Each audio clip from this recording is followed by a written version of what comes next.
Liberando su potencial. Hablando de potencial humano, ¿alguna vez se han preguntado a qué se debe la gran disparidad de resultados y desempeño entre una persona y otra?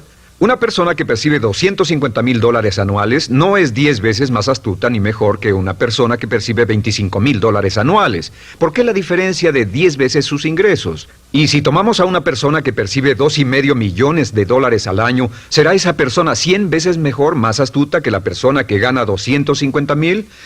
Imposible.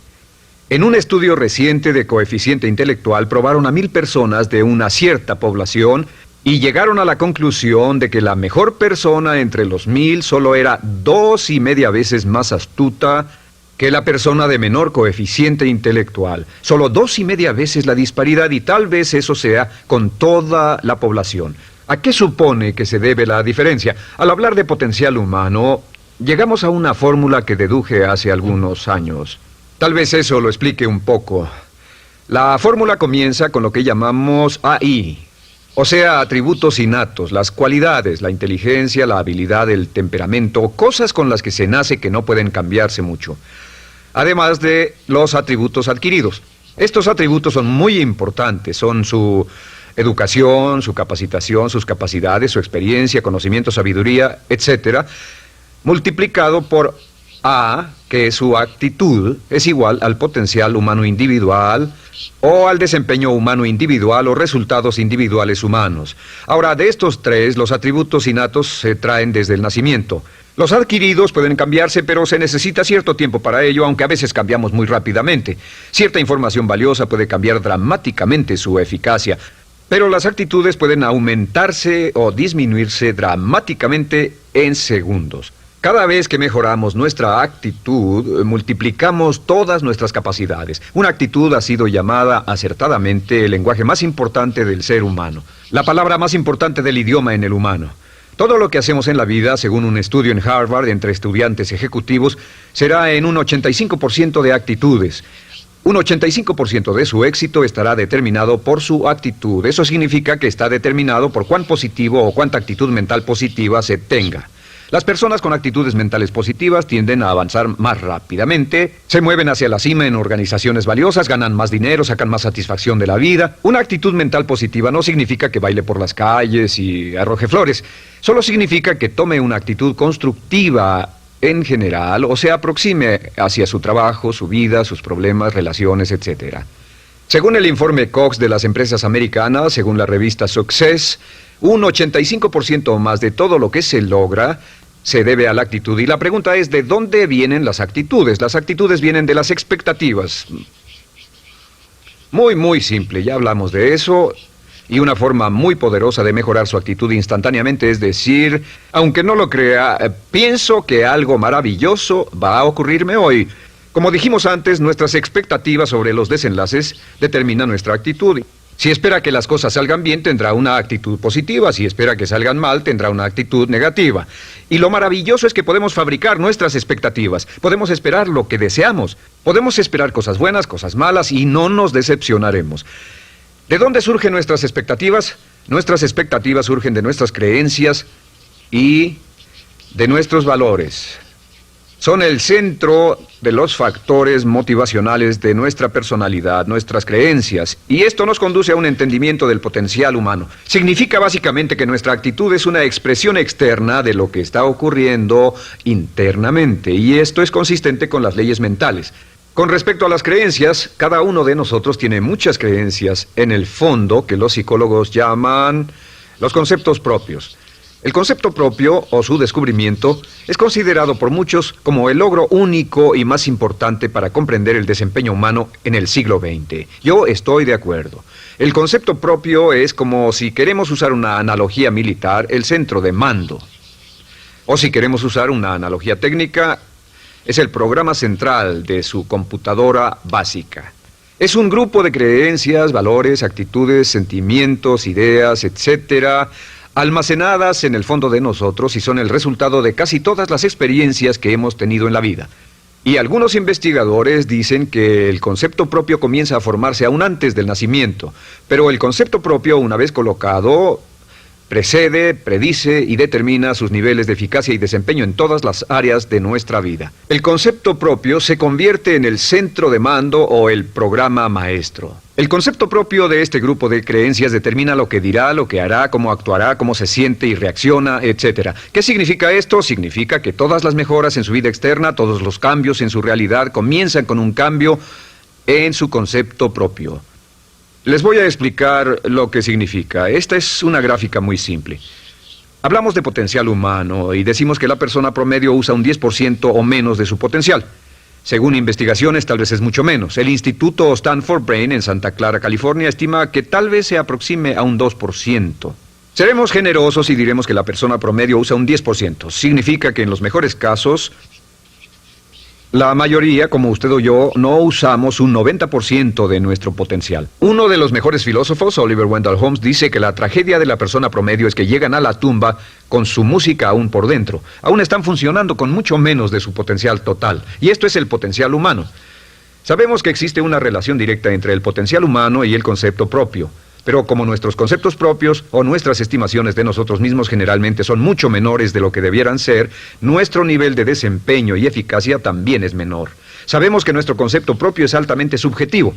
¿Qué significa esto? Significa que el concepto propio, lo que pensamos que es cierto sobre nosotros mismos, no está basado en la realidad, está basado en información que hemos tomado y aceptado como cierto, hasta el grado en que creemos lo que sea de nosotros mismos y se vuelve cierto para nosotros porque actuamos de una forma consistente con ello. Algunas personas que leen sus horóscopos y creen en horóscopos predicen su futuro. Hay algunas personas que toman la crítica y las opiniones de otros a quienes ni siquiera respetan y hacen suyas esas ideas, dando un resultado muy negativo. Lo que piense, lo que acepte como cierto, se vuelve cierto para usted. También sabemos que como adultos tenemos una variedad de conceptos propios. Tenemos un concepto propio de cómo vestirnos, cuánto pesamos, lo que comemos, lo bien que podemos hablar en público, qué tipo de padres somos, qué tipo de hijos somos con nuestros padres, qué tipo de esposo o esposa somos, qué tipo de amante, de conductor.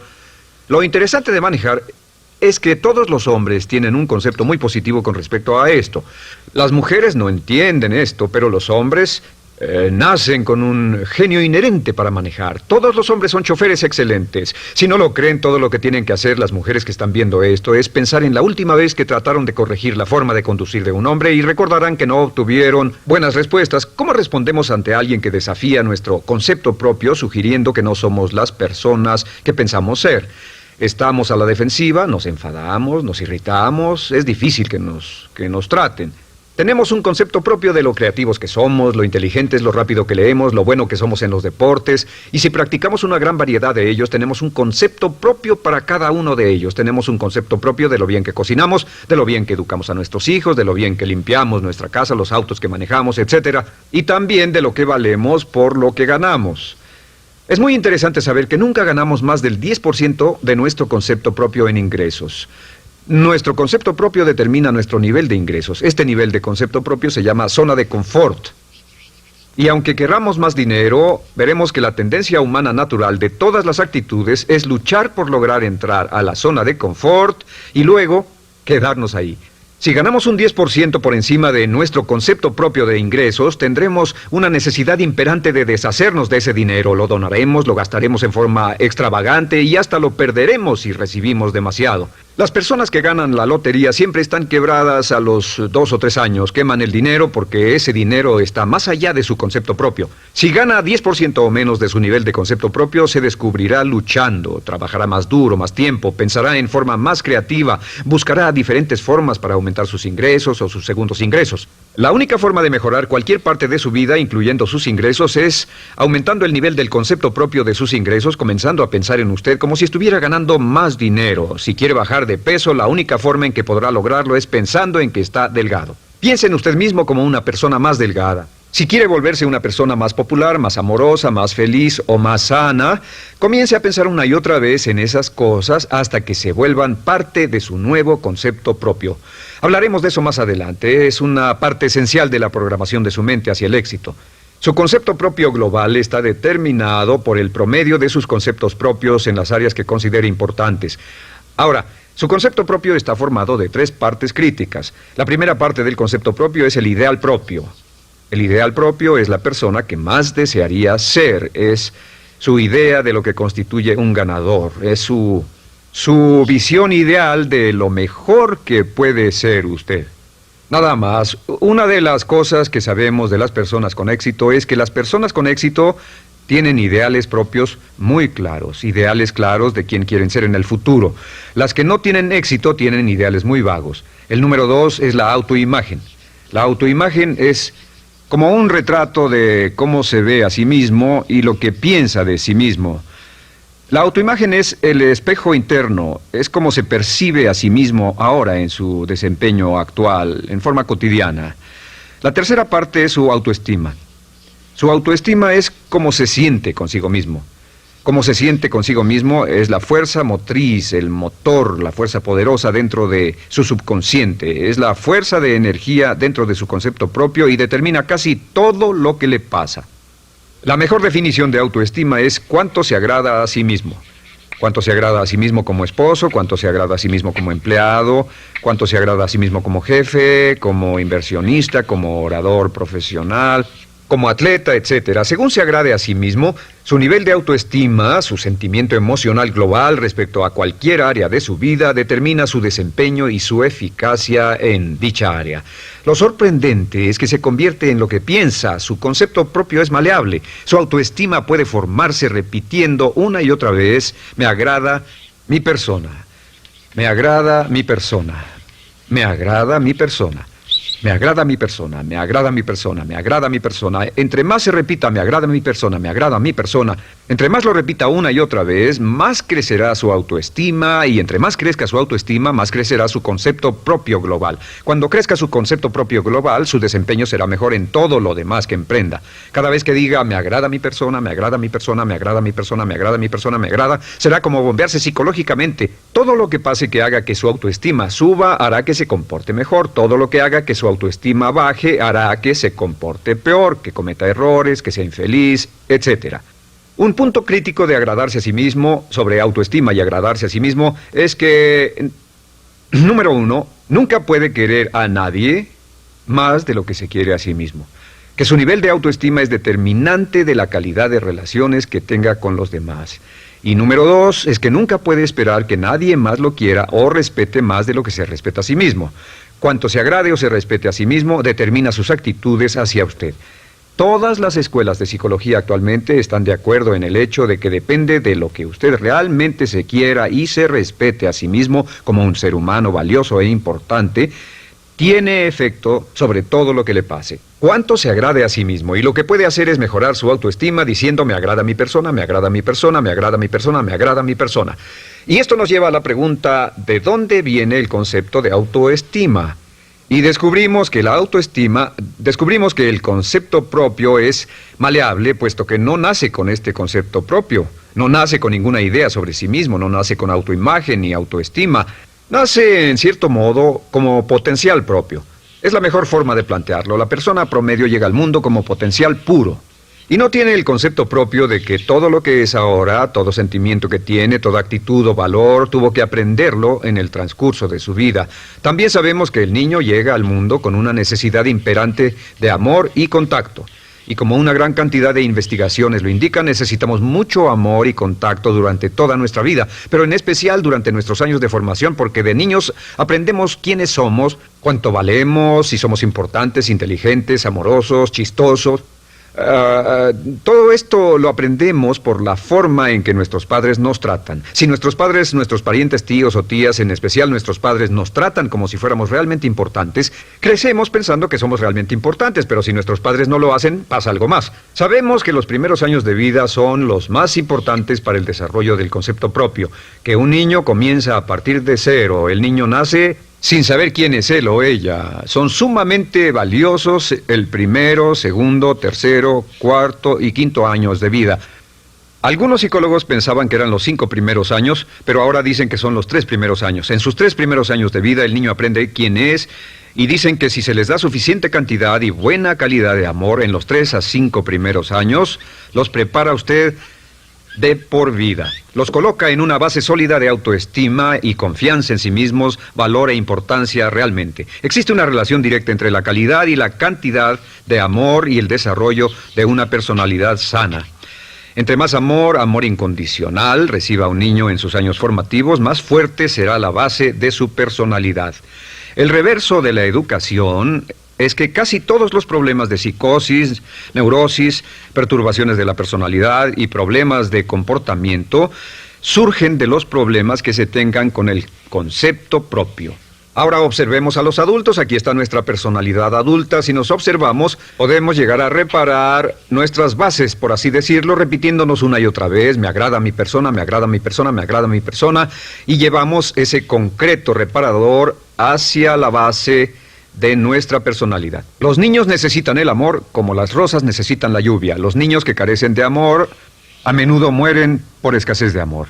Es una enfermedad llamada marisma. Ahora, ¿qué más sabemos sobre los niños? Sabemos que los niños llegan al mundo con dos atributos notables. El primero es que no sienten temor. Los niños nacen sin temores. No temen a nada excepto a caerse y a los ruidos fuertes. Y esto se expresa en sus actitudes: yo puedo. Los niños llegan al mundo pensando que pueden hacer cualquier cosa, y quien haya criado a un niño hasta la edad de 3, 4 o 5 años sabe que debe pasar esos primeros años evitando que se maten, porque son como pilotos japoneses, porque no le tienen miedo a nada. Su segundo atributo es que llegan al mundo totalmente espontáneos. Dicen lo que quieren, hacen lo que quieren, son totalmente desinhibidos. Totalmente. Ellos no temen hacer nada de lo que desean, y esto se expresa en su actitud: no quiero. No tengo que hacerlo. Si ha tratado de controlar a un niño, lo habrá visto. Lo primero que dicen cuando comienza a darle órdenes, lo primero que aprenden es: no tengo que hacerlo. Claro, a veces cambiamos sus mentes de una u otra forma, pero estos son los dos atributos con los que los niños llegan al mundo. Llegan al mundo sin temores y desinhibidos. ¿Qué significa esto? Significa que nuestro derecho innato natural es no ser temerosos y ser desinhibidos. Y solo cuando podemos crear la misma situación en nuestra vida adulta, cuando no tememos y somos desinhibidos, nos sentimos a gusto con nosotros mismos. Las mejores organizaciones, las mejores compañías son las que crean un ambiente donde nos sentimos sin temores y sin reservas para ser nosotros mismos y para hacer lo mejor de nosotros. Al crecer descubrimos que los niños aprenden de dos maneras. La primera es por imitación. Imitan a uno o a ambos padres, en especial al padre dominante. Algunas veces el padre dominante cambiará cuando crezca el niño, y a veces los niños imitan al padre, a veces a la madre, pero aprenden por imitación. Muchas características y hábitos que tenemos como adultos los aprendimos de nuestros padres. ¿Alguna vez ha tenido la oportunidad, ha tenido la ocasión de gritarle o reñirle a uno de sus hijos? Verá que le dice las mismas cosas que le dijo su padre a usted cuando era niño. Así que imitamos. A veces imitamos su caminar, a veces su forma de hablar, a veces imitamos sus valores, sus creencias, etcétera, aunque esos valores y esas creencias no tengan ningún valor. ¿Por qué? Porque nuestros padres eran así cuando nosotros éramos niños. La segunda forma en que aprendemos es pasando de la incomodidad, lo que no se siente bien, hacia la comodidad. Freud llamó a esto el principio del placer. O sea que nos movemos hacia aquello que nos hace sentir cómodos, lo que nos da placer, lo que nos hace sentir bien con nosotros. Nos movemos de la incomodidad hacia la comodidad. Así es como aprendemos a no mojar el pañal, por ejemplo. Sabemos que no es agradable caminar con popó o pipí en nuestros pañales. Vemos lo que hacen nuestros padres, vemos lo que nuestros parientes hacen y decimos: estas personas no hacen lo que yo. Así aprendemos a caminar y lo demás. Así que de la incomodidad hacia la comodidad. Durante toda nuestra vida, por cierto, así es como aprendemos. Imitamos leyendo lo que otras personas hacen, estudiando libros y en el trabajo, imitamos cuando vamos a la escuela, y hacemos lo que nos da resultados positivos, lo que nos da refuerzos positivos, y hacemos cada vez menos las cosas que nos causan incomodidad o dolor. Ahora, muy temprano en la vida, como equivocación o como resultado de una equivocación que los padres cometen en la crianza, los niños comienzan a aprender hábitos y patrones negativos. Los patrones y hábitos negativos tienen sus raíces principalmente en la crítica destructiva. La crítica destructiva comienza muy temprano en la vida, a veces en los primeros meses. Y la crítica destructiva la usan los padres para dirigir y controlar a sus hijos. Desafortunadamente, tiene un efecto muy peligroso y dañino sobre nosotros, ya que la crítica destructiva tiende a minar la integridad de la personalidad del niño. Muchos de nosotros, incluyéndome a mí y a muchos de ustedes, nos hemos visto minados y heridos por la crítica destructiva más que todas las guerras en la historia. Ahora, como resultado de la crítica destructiva, comenzamos a desarrollar hábitos y patrones negativos. Los patrones de hábitos negativos son respuestas condicionadas hacia los estímulos. Los patrones de hábitos negativos se desarrollan en los inicios de la vida. Se desarrollan como resultado de una repetición del temor y el dolor una y otra vez. Se desarrollan como resultado de la crítica destructiva, el castigo físico, etc. En los inicios de la vida comenzamos a desarrollar dos manifestaciones que nos persiguen durante toda nuestra vida y más que ninguna otra cosa inhiben nuestro potencial. La primera es la llamada patrón de hábito negativo inhibido. El patrón de hábito negativo inhibido se aprende cuando al niño le dicen una y otra vez no. Aléjate de ahí, no toques eso, y se le castiga. Cuando el niño intenta algo nuevo, o se involucra con algo, o huele algo, o derrama algo, o rompe algo accidentalmente, el padre estalla y se enfada mucho. Como ven, el niño está impulsado por la curiosidad insaciable de explorar su mundo. Y lo que pasa es que cuando lo explora o se interesa y echa a perder algo, si el padre reacciona golpeando al niño, el niño comienza a pensar cada vez que intento algo nuevo, cada vez que intento algo diferente, cada vez que voy más allá de mis límites, cada vez que me salgo de mi zona de comodidad, cada vez que no juego sanamente, me golpean, me castigan, me lastiman, me envían a mi alcoba y me siento mal. Y muy pronto el niño desarrolla el sentimiento de no puedo, no puedo.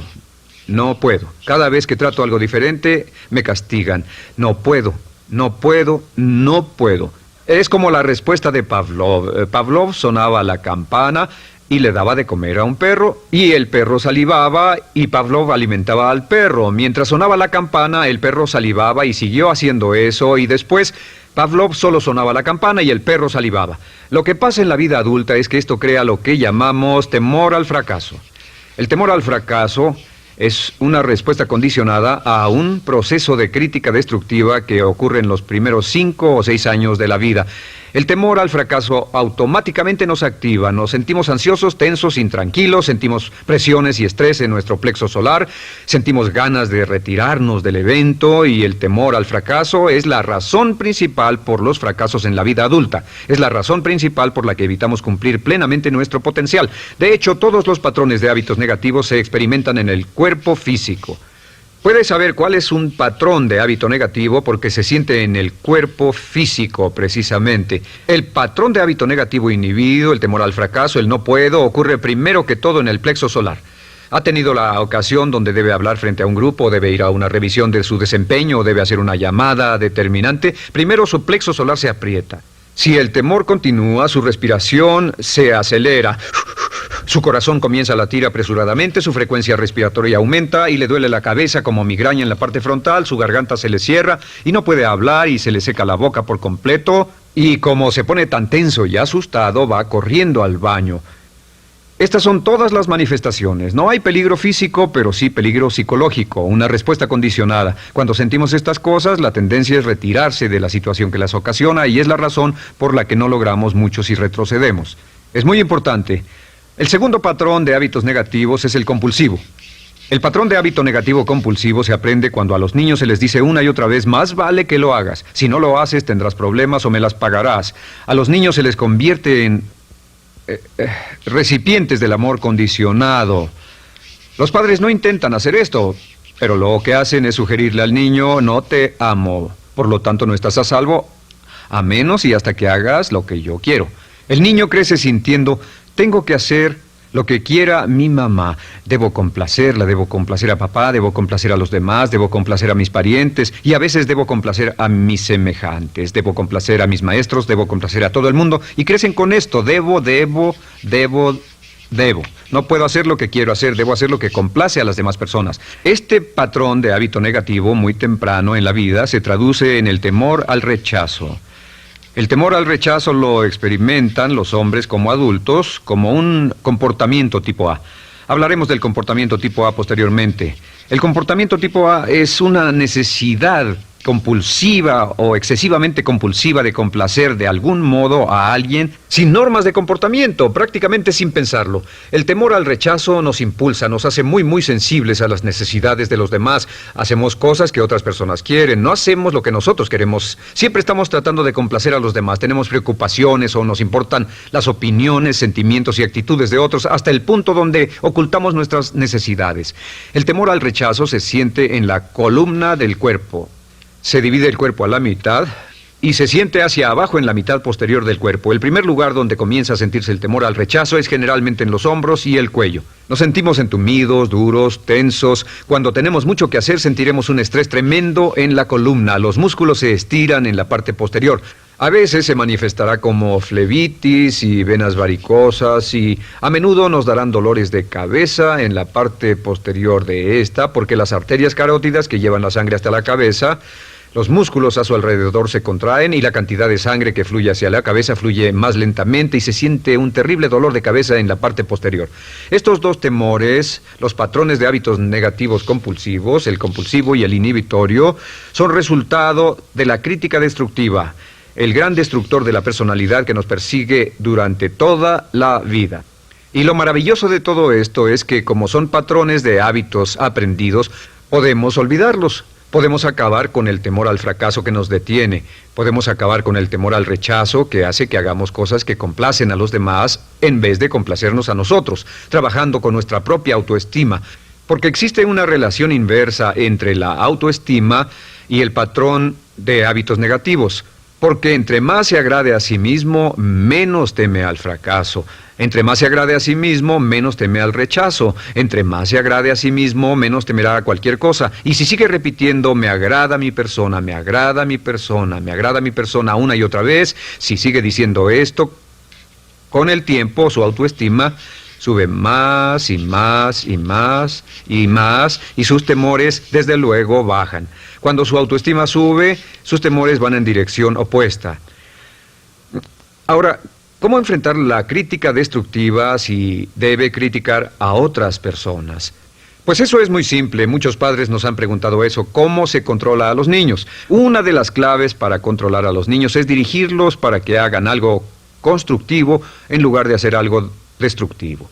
Otra cosa que debe recordarse es que lo que quiere hacer es que quiere dar una crítica informativa, crítica constructiva, lo que significa que se les dice a los niños lo que pueden hacer o a los adultos lo que pueden hacer mejor. Todo el propósito de dar retroalimentación de cualquier tipo es mejorar el desempeño. Si es padre o si es jefe o si es una persona en una relación, si una persona está haciendo algo malo o inadecuado, todo el propósito de darles cualquier tipo de retroalimentación es para que puedan hacerlo mejor. Sin embargo, existe una relación directa entre la autoestima y la crítica destructiva. Cada vez que se critica a una persona, su autoestima baja. Y cada vez que su autoestima baja, su habilidad para desempeñarse baja. Si critica a una persona en forma destructiva demasiado tiempo, llegará a un punto donde no intentarán nada. Se convierte en lo que llamamos hipersensible. Un adulto hipersensible es aquel que no puede aceptar críticas de nadie. Un adulto hipersensible es una persona que está muy tensa, ansiosa, si siquiera sugiere que no está haciendo lo correcto. Si trata con un adulto hipersensible, la clave es sentarlo y recordar 4 cosas. Número 1, comenzar con alabanzas. Número 2, proteja la autoestima de la persona a toda costa. Número 3, discuta el desempeño y no a la persona. Hable del comportamiento más que de la persona. Y número 4 es enfocarse hacia el futuro en vez de en el pasado. Enfóquese hacia lo que va a hacerse en forma diferente en el futuro en vez de lo que pasó en el pasado. ¿Por qué? Una razón muy simple, porque una persona no puede controlar el pasado. Al no poder controlar el pasado, cualquier crítica de lo que han hecho en el pasado les da un estrés tremendo y frustración. Así que, en resumen, la clave del éxito en la vida es una actitud mental positiva. Una actitud mental positiva se basa en expectativas de éxito, de una serie de expectativas positivas. Esa serie de expectativas positivas se basa en sus creencias y en su concepto de sí mismo. El centro de su concepto propio que determina su eficacia en la vida es su autoestima, y su autoestima se mide por cuanto se valore a sí mismo. Las dos cosas que nos frenan más que nada son el temor al fracaso y el temor al rechazo. Y uno de nuestros secretos centrales de éxito es este: Conviértase en un organismo generador de autoestima perpetua. Haga continuamente cosas para usted mismo, hacia sí mismo en su vida, que hagan que se agrade a sí mismo, que se ame, que se acepte, que se respete, que hagan que se sienta fantástico con usted mismo. Si es un jefe o un padre, no olvide que la clave para el máximo desempeño en su hogar y en su trabajo es hacer que las personas se sientan maravillosamente consigo mismas. Entre mejor se sienta consigo mismo y más se agrade, más probable será que logre que las personas a su alrededor lo quieran, lo acepten, lo respeten, se respeten.